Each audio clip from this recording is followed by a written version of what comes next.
प्रिय भक्तों, हरे कृष्णा। आज हम सुनाने जा रहे हैं गीता प्रेस गोरखपुर कल्याण से प्रकाशित कृपानुभूति अंक से सत्य घटनाएं यानी सच्ची कहानियां। उसमें से आज हम सुनाएंगे गंगा मैया यानी गंगा नदी में स्नान करने का प्रत्यक्ष फल यानी उसका क्या मतलब महत्व है। जो हम लोग गंगा जी स्नान करते हैं, कुछ लोग कहते हैं अरे गंगा जी क्या घर में स्नान कर लो, लेकिन आप लोग ये जानें कि गंगा नदी में स्नान करने से हमें बहुत ही फायदे होते हैं, शारीरिक रूप से भी और प्रभु के धाम में जाने के लिए भी।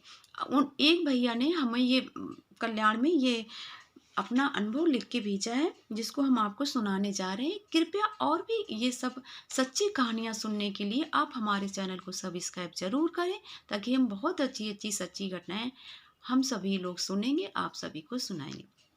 वो लिखते हैं कि पिछले 3 वर्षों से मेरी धर्म पत्नी मुंह के छाले हो जाने से अस्या पीड़ा हो रही थी। मतलब उनकी पत्नी के 3 साल से मुंह में बराबर छाले बने हुए थे, जो कि उन्होंने बहुत से डॉक्टरों को दिखाया था। बहुत जो भी देसी उपचार भी उन्होंने किए थे, घरेलू इलाज भी किया, यहाँ तक कि उन्होंने वैद्य जी को भी दिखाया था, लेकिन उनकी मुंह के छाले नहीं ठीक हो रहे थे। और क्या कहते हैं, वो 3 साल से बराबर जैसे दलिया, पोहा, उपमा, मतलब उनका भोजन यही हो गया था। रोटी और कड़ी चीजें खाना तो वो भूल जैसी गई थी। तो एक बार की बात है कि जब जून का महीना था, जून में जैसे गंगा दशहरा होता है, तो उस समय जेठ के दशहरे को 10वीं को गंगा दशहरा होता है। तो ऐसे ही किसी ने कहा कि चलो भाई, चलो गंगा जी के स्नान किया जाए। तो कहते हैं हारी को हरि नाम।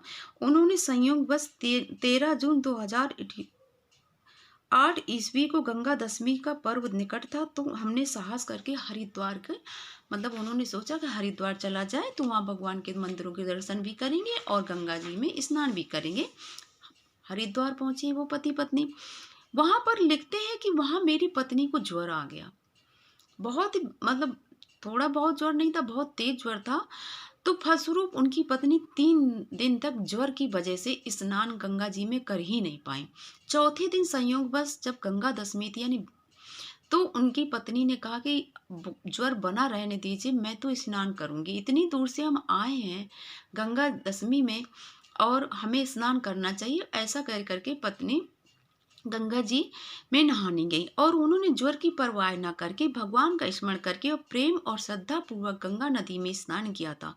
फिर क्या था, करुणामयी माँ गंगा की ऐसी कृपा हुई कि स्नान के पश्चात मुंह के छाले एकदम गायब हो गए। भाइयों, ये एकदम सत्य घटना है।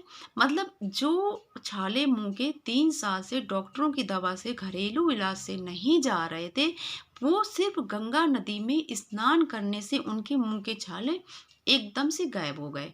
मतलब जैसे कि मुंह में थे ही नहीं, पूर्ण रूप से स्वस्थ हो गई। ये उल्लेखनीय है कि 3 वर्षों से लाखों का रुपए का इलाज करवाने पर लाभ नहीं हुआ, परंतु गंगा स्नान से ऐसा चमत्कार हुआ जो कि हमारे जीवन की अविस्मरणीय घटना बन गई। इससे मेरे और मेरे परिजनों में गंगा जी के प्रति असीम श्रद्धा हुई। ये है गंगा नदी का स्नान का फल। अगर आपके शारीरिक कष्ट भी हो तो वो भी दूर करती हैं और हमें प्रभु के निकट भी पहुंचाती हैं। हरे कृष्णा।